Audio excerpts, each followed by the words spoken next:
Hello friends, இன்றைக்கி நம்ம வீட்டில் சும்மா தானே இருக்கோம். ஏதாவது சமைச்சி வீட்டில் இருக்க எல்லாரையும் அசத்தணும் அப்படின்னு யோசிச்சு கிச்சன் ஃபுல்லாக இன்வெஸ்டிகேட் பண்ணதில் கிடச்ச பொருள் தான் இந்த மைதா.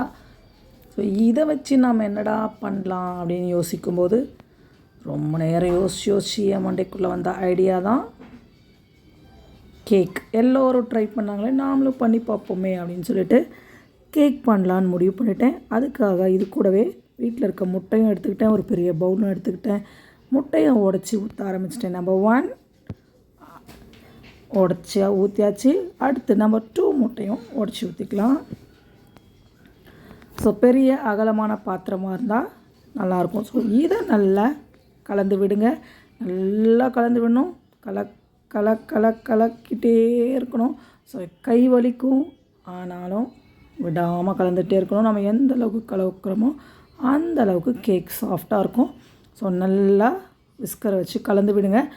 முட்டை அந்த மஞ்சள் கலர் சேஞ்ச் ஆகிடணும். அப்படியே லைட் கலராக சாண்டில் கலராக மாறிடணும். அந்தளவுக்கு நல்லா கலந்து விட்டுக்கிட்டே இருக்கணும். இப்போ இது மிக்ஸ் ஆனதுக்கப்புறமா மெயின் இன்க்ரீடியண்ட்டான மைதாவை இதோட கொஞ்சம் கொஞ்சமாக சேர்த்து கட்டி இல்லாமல் கலந்துகிட்டே வரலாம். இவங்க 2 பேரும் எந்த அளவுக்கு க்ளோஸ் ஃப்ரெண்ட்ஸ் ஆகுறாங்களோ அந்த அளவுக்கு அவுட்புட்டான கேக்கும் சூப்பராக வரும். ஸோ கொஞ்சம் கொஞ்சமாக ஆட் பண்ணி நல்லா மிக்ஸ் பண்ணிகிட்டே வாங்க. பார்த்திங்கன்னா அந்த எக்கும் இந்த மைதாவும் சேர்ந்து திக்கான பேட்டராக ஆக ஆரம்பிச்சிச்சு. பார்த்திங்கனாலே தெரியும்.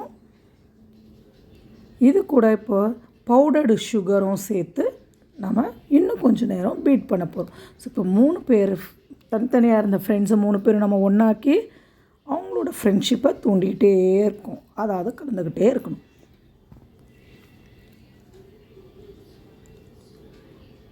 இப்போ பார்த்திங்கன்னா திக் பேட்டர் ரெடி ஆயாச்சு. நல்ல மாவு திரண்டு வர ஆரம்பிச்சிச்சு. இப்போ பார்த்திங்கனாலே தெரியும். நம்ம விஸ்கரை வச்சு தூக்கணும்னா அதில் மாவு ஒட்டாமல் ரொம்ப வாட்டரி கன்சிஸ்டன்சியாகவும் இருக்கக்கூடாது, ரொம்ப திக்காக சப்பாத்தி மாவு மாதிரியும் இருக்கக்கூடாது.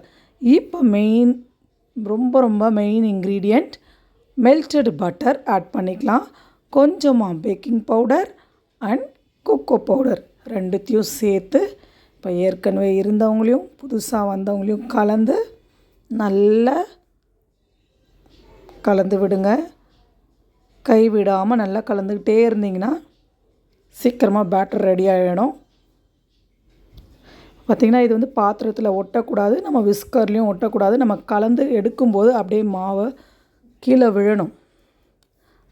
இதுதான் கரெக்ட் கன்சிஸ்டன்சி. நல்லா கலந்தாச்சு. கேக்னால் வெனிலா எசன்ஸ் இல்லாமலா? நெக்ஸ்ட்டு நம்ம ஆட் பண்ண போகிற main ingredient vanilla essence. So இது கலந்ததுக்கப்புறம் கொஞ்சமாக வெனிலா எசன்ஸ் சேர்த்துட்டு பவுடர்ட் நட்ஸையும் ஃபுல் நட்ஸையும் நமக்கு என்னெல்லாம் வேணுமோ அது எல்லாமே இந்த பேட்டரில் ஆட் பண்ணி நல்லா கலந்துக்கோங்க. ஏன்னா நம்ம இப்போ ஃப்ரெஷ் க்ரீம் கேக்கோ எதுவும் பண்ண போகிறதில்ல, ப்ளம் கேக் மாதிரி. ஸோ என்ன நட்ஸ் வேணுமோ ஆட் பண்ணிக்கோங்க. இப்போது க்ரீஸ் பண்ணி வச்சுருக்க ஒரு ட்ரேயில் என்கிட்ட இருக்க டெக்கரேட்டிவ் ஐட்டம்ஸு சின்ன சுகர் ஸ்டிக்ஸ் தான் இருக்குது. ஸோ அதை ஸ்ப்ரெட் பண்ணிவிட்டு மிக்ஸ் பண்ணியிருக்க பேட்டரை இதோட சேர்த்துடலாம். ஸோ கம்ப்ளீட்டாக மொத்த பேட்டரும் இந்த ட்ரேக்கு கரெக்டாக இருக்கும். ஸோ அதுக்கேற்ற மாதிரி நீங்களும் சேர்த்துக்கோங்க. சேர்த்ததுக்கப்புறம் இவங்கள மேலே ஒரு தட்டு, கீழே ஒரு தட்டு, சைடில் 2 தட்டு தட்டி மீதி இருக்க ஸ்டிக்ஸு மேலே டெக்கரேட் பண்ணிவிட்டு ஆனால் ரொம்ப சிம்பிளாக இருக்கே அப்படின்னு யோசிச்சு எனக்கு ரொம்பவே பிடிச்ச ரெய்சின்ஸையும் இது மேலே தூவி கேக்கை டெக்கரேட் பண்ணியாச்சு. ஆல்ரெடி ஹீட் பண்ணி வச்சுருக்க அவனில் இதை தூக்கி வச்சுட்டு இந்த ட்ரே ஐயோ என்னை தலை சுற்றுது வெளியே எடுங்க அப்படின்னு கேட்குற அளவுக்கு இதை சுற்ற விட்டுட்டு இப்போ எடுத்த உடனே அடேங்கப்பா பேக்கரியில் வர்ற அந்த ஸ்மெல் அப்படியே வருதுங்க. இப்போ நம்ம கேக்கை வெளியே எடுத்து ஆற விட்டு சர்வ் பண்ண வேண்டியதுதான்.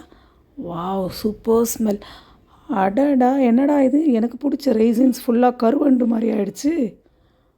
அதனால் என்ன, நாங்கள் நிறம் மாறலாம் ஆனால் சுவை மாற மாட்டோம் அப்படின்னு சொல்லுதுங்க. ஸோ இதை நம்ம டேஸ்ட் பண்ணி பார்த்துருவோம். ஸோ கொஞ்சம் லைட்டாக ஆறும்போதே சைடில் எடுத்து விட்டோன்னா ஈஸியாக அந்த ட்ரேயில் ஒட்டாமல் நமக்கு கேக் அப்படியே வந்துடும். அவ்வளோதாங்க. இப்போ கேக்கை பார்த்தாலே உங்களுக்கு தெரியும் எவ்வளோ ப்ளஃபியாக சாஃப்டாக நம்ம கேக் ரெடியாக இருக்குது அப்படின்னு. இதை அப்படியே வேறு பிளேட்டுக்கு ட்ரான்ஸ்ஃபர் பண்ணிவிட்டு என்றைக்கோ வரப்போகிற என்னோடய பர்த்டேக்காகவும் இன்றைக்கி நான் செஞ்ச கேக் சூப்பராக வந்ததுக்காகவும் இதே கேக்கை கட் பண்ணி நான் கொண்டாட போகிறேன். இந்த வீடியோ உங்களுக்கு பிடிச்சிருந்தா மறக்காமல் லைக் பண்ணுங்கள், உங்கள் ஃப்ரெண்ட்ஸோட ஷேர் பண்ணுங்கள். அதை விட முக்கியமாக நம்ம சேனலுக்கு சப்ஸ்கிரைப் பண்ணிக்கோங்க. இப்போ இந்த கேக்கை சாப்பிட நான் ரெடி, நீங்கள் ரெடியா? ஓப்பன் பண்ணியாச்சு, வேறு பிளேட்டுக்கும் ட்ரான்ஸ்ஃபர் பண்ணியாச்சு. கட் பண்ணி சாப்பிட வேண்டியது தான். வாங்க சாப்பிட்லாம். பாய் பாய்.